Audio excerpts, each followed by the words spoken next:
ఓం నమో వెంకటేశాయ.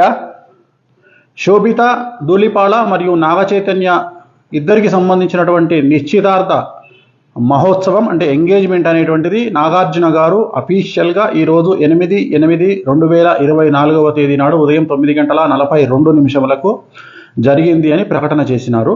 So వారిద్దరి వైవాహిక జీవితానికి సంబంధించి ఎలా ఉండబోతా ఉంది అని చెప్పే ముందు ఒక వీడియో ప్లే చేస్తాను. ఆ వీడియో చూడండి.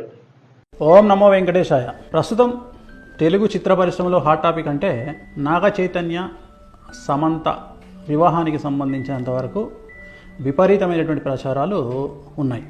ముఖ్యంగా నేను ఈ సంవత్సరం మే 28వ తేదీ చెప్పినట్లుగా నాగ చైతన్య సమంత జాతకాల్లో ఉన్నటువంటి దోషాల రీత్యా అంటే నాగ చైతన్య జాతకాన్ని విశ్లేషించినట్లయితే ఆశ్లేష నక్షత్రము, అలాగే జాతకంలో రవి శని కాంబినేషన్తో పాటు కాలసర్ప దోషం ఉంది. రవి అంటే తండ్రి స్థానం, అంటే తండ్రి స్థానం మంచిగా లేదు నాగ చైతన్య జాతకంలో. అంటే తన యొక్క తండ్రి స్థానం అంటే తన తండ్రి స్థానం కావచ్చు, లేదా తను తండ్రి స్థానం అవ్వడం అవ్వచ్చు. అంటే తన పిల్లలకు తనకు లేదా తన తండ్రికి తనకు ఉండే వ్యవహారాల్లో లోటుపాట్లు ఉండేటువంటి అవకాశం ఉంటుంది. అలాగే వివాహం తదుపరి నాగ చైతన్య జాతకంలో తండ్రి అయ్యేటువంటి అవకాశాలు చాలా తక్కువ. నేను మాట్లాడేది సహజ సిద్ధంగా తండ్రి అవ్వడం గురించి మాట్లాడుతూ ఉన్నా. ఈ మధ్యకాలంలో ఐవీఆర్లో టెస్ట్ ట్యూబ్ బేబీలు లాంటివి వస్తున్నాయి కాబట్టి మరి ఏమిటండి గురువుగారు తండ్రి కాలేడన్నారు, సంతానం లేదన్నారు, మరి సంతానం అయ్యింది అంటే నేను సహజ సిద్ధంగా మాట్లాడుతున్నా. టెస్ట్ ట్యూబ్ బేబీలో ఐవీఆర్లో అయితే జాతకాల్లో చెప్పలేము, కానీ నేను మాట్లాడేది సహజ సిద్ధంగా తండ్రి అయ్యేటువంటి జాతకం అయితే కాదు. ఎందుకంటే జాతకంలో శని రవి కాంబినేషను, అలాగే కాలసర్ప దోషం ఉంది. ఇక మనకు సమంత జాతకాన్ని కనుక విశ్లేషించినట్లయితే భరణి నక్షత్రము అమావాస్య రోజు జన్మించినటువంటి అమ్మాయి నాగచైతన్యం చేసుకోవడం వల్ల నాగచైతన్యకే బాగా కలిసి వచ్చేటువంటి అవకాశంగా మారి ఉంటుంది, మారబోతూ ఉంది. కానీ అమ్మాయి జాతకంలో కూడా కుజదోషం కనిపిస్తూ ఉంది, కాలసర్ప దోషం కనిపిస్తుంది, అలాగే సమంతకు కుజదోషం ఉంది. ఈ కారణం చేత వీళ్ళిద్దరు వివాహం తదుపరి గొడవలు రావడము, విడిపోవడము, వీళ్ళ మధ్యన గ్యాప్ రావడము, అలాగే కొన్ని సందర్భాల్లో ఇంకా కుటుంబ సమస్యలు తలెత్తేటువంటి అవకాశాలు ఖచ్చితంగా 100% కనిపిస్తూ ఉన్నాయి. వీడియో చూసినారు కదా. సో ఇప్పుడు మనము విశ్లేషిద్దాం. ఇవాళ ఫస్ట్ ముహూర్తం తీసుకుందాం, జాతకాలు పక్కన పెడదాం. నాగచైతన్య సమంత శోభిత ధూళిపాళ జాతకాన్ని పక్కన పెట్టి ఇవాళ మాత్రమే జరిగినటువంటి ముహూర్తాన్ని విశ్లేషిద్దాం. ఇది బేసిక్ గల్లీలో ఉండే జ్యోతిష్యుడైనా చెప్పగలుగుతాడు. సో దీనికి వేణుస్వామి లాంటి జ్యోతిష్కుడు అవసరం లేదు. ఎవరైనా బేసిక్ హిందూ మతం తెలిసి శాస్త్రం తెలిసిన వాళ్ళు చెప్తారు. ఈ రోజు జరిగినటువంటి ముహూర్తము ఉత్తరా నక్షత్రంలో జరిగినటువంటి ముహూర్తము. ఈ రోజు ఉత్తరా నక్షత్రం ఉంది, ఇవాళ పొద్దున 9:42. సో ఈ రోజు జరిగినటువంటి ముహూర్తం ఉత్తరా నక్షత్రము, అలాగే లగ్నం వచ్చి ఇవాళ కన్యా లగ్నం అయింది. మన ముహూర్తం కనుక తీసుకున్నట్లయితే ఇది ముహూర్తము. సో ఇది కన్యా లగ్నం అయింది. సో మేషం వృషభం మిథునం కర్కాటకం సింహం కన్యా లగ్నం అయింది. జనరల్గా వైవాహిక జీవితానికి సంబంధించి ఎంగేజ్మెంట్ అయినా సరే వివాహం అయినా సరే 7th హౌస్ కళత్ర స్థానం అనేటువంటిది ఖాళీగా ఉండవలెను. ఇక్కడ ఎవరున్నారండి? రాహు ఉన్నాడు. ఇక్కడ 7వ స్థానంలో రాహు ఉన్నారు. కళత్ర స్థానము అంటారు దీన్ని. కళత్ర స్థానము అంటే వైవాహిక జీవితంలో భార్యాభర్తలు విడిపోవడము, గొడవలు జరగడము, సంతానం లేకపోవడము, యాక్సిడెంట్ జరగడము, ఇలాంటి అన్నీ కూడా ఈ కళత్ర స్థానం వల్ల ఏర్పడతాయి. మరి లగ్నంలో చంద్రుడు కేతువు, అలాగే 12వ స్థానంలో ముహూర్తం పెట్టినటువంటి 12వ స్థానంలో శుక్రుడు మరియు బుధుడు. సో ఒక్కసారి ఆలోచన చేయండి. అన్నిటికంటే ముఖ్యం శని దృష్టి 12వ స్థానమైనటువంటి బుధుడు శుక్రుడి మీద ఉంది ఇవాళ పెట్టినటువంటి ముహూర్తము. అలాగే లగ్నంలో చంద్రుడు కేతువు, అలాగే 7వ స్థానంలో రాహువు, కళత్ర స్థానంలో రాహువు. ఇది చిన్న పిల్లవాడినైనా శాస్త్రం తెలిసిన వాడిని అడిగితే ఈ ముహూర్తము నిషేధము అని చెప్తారు.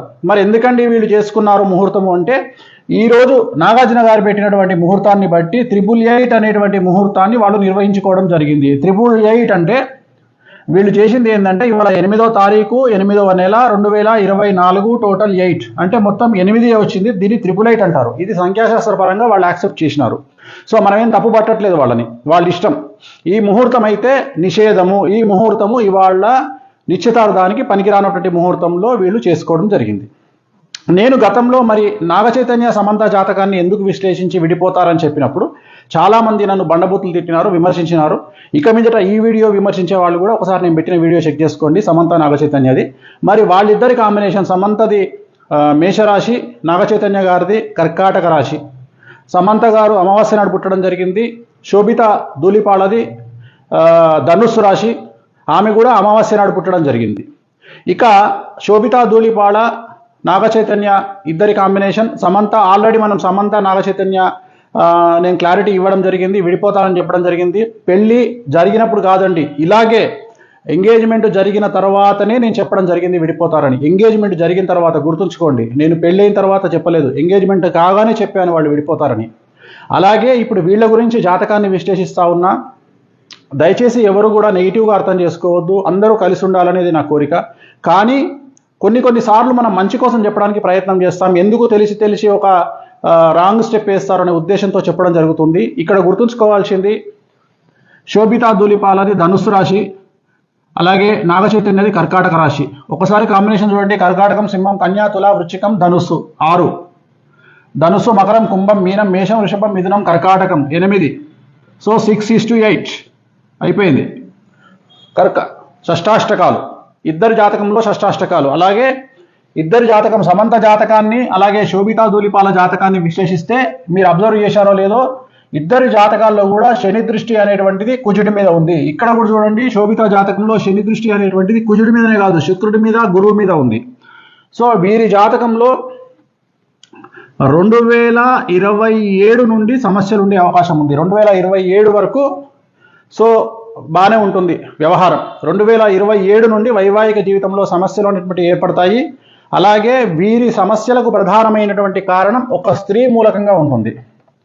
ఒక స్త్రీ మూలకంగా వీళ్ళ భార్యాభర్తల మధ్యన గొడవలు వచ్చేటువంటి అవకాశం ఉంది.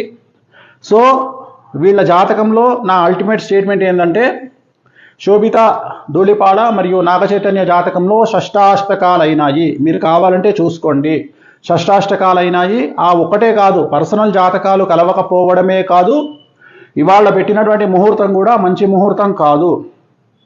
సో నేను అఖిల్ ఎంగేజ్మెంట్ క్యాన్సిల్ అవుతుందని చెప్పడానికి గల కారణము, అలాగే నాగ చైతన్య సమంత మ్యారేజ్ ఫెయిల్ అవుతుందని చెప్పడానికి కారణము, వీటన్నిటికీ కారణము వ్యక్తిగతమైనటువంటి జాతకాలు మరియు ముహూర్త బలం.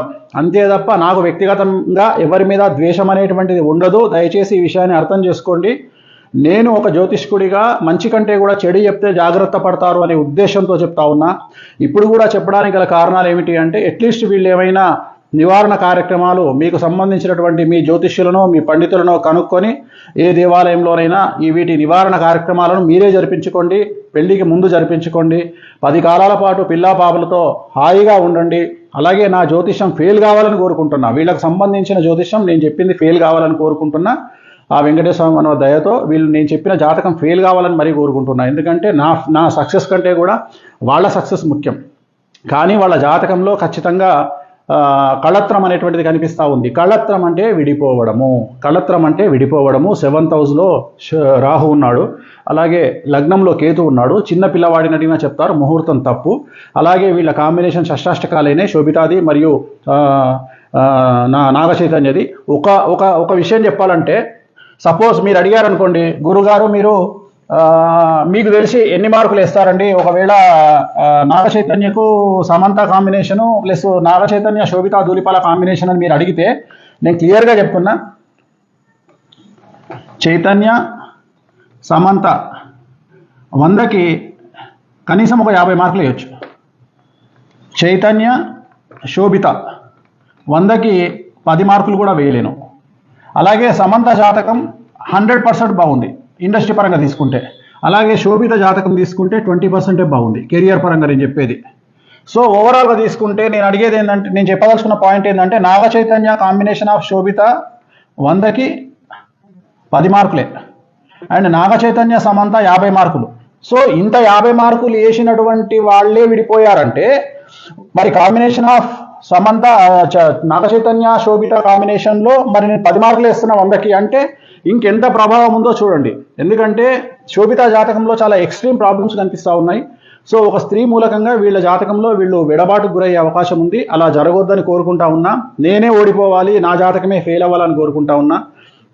అలాగే స్వయం ప్రకటిత యూట్యూబ్ మేధావులు, స్వయం ప్రకటిత యూట్యూబ్ జర్నలిస్టులు గుర్తించాల్సింది ఏంటంటే, ఇదే నాగ చైతన్య సమంత విడిపోతారని నేను ఎంగేజ్మెంట్ అప్పుడు చెప్పాను. ఇప్పుడు కూడా మళ్ళీ వీళ్ళు కూడా విడిపోతారని చెప్తా ఉన్నాను. సో నన్ను విమర్శించే ముందు నేను చెప్పిన వీడియో ఒకసారి చూసి, సమంత గురించి, నాగ చైతన్య గురించి చెప్పిన వీడియో చూసి మీ స్వయంక్రియత, మీ మేధావితనానికి పనిపెట్టుకోండి. సో వీళ్ళైతే విడిపోవద్దని కోరుకుంటా ఉన్నా నేను. అండ్ ఇంకా నేను చెప్పాల్సింది చెప్పాను. 100% వీళ్ళకు విడాకులు అనేటువంటివి కనిపిస్తూ ఉన్నాయి. 2027 తర్వాత వివాహం అవుతుందా అవ్వదా ఏమవుతుంది అవన్నీ క్వశ్చన్ మార్కులే. బట్ ఫైనల్గా చెప్పదలుచుకుంది మాత్రం ఖచ్చితంగా ఎడబాటు అనేటువంటి ఉంటుంది ఇద్దరి మధ్యలో, శోభిత అండ్ నాగ చైతన్య మధ్యలో. ఇక యూట్యూబ్ మీమర్స్, ట్రోలర్స్, ఎంజాయ్, మీ పని మీరు ప్రారంభించండి, క్రియేటివిటీలో చూపించండి, మంచి పద్ధతిలో చాలా కొత్తగా కామెంట్ చేయండి. ఓం నమో వెంకటేశాయ.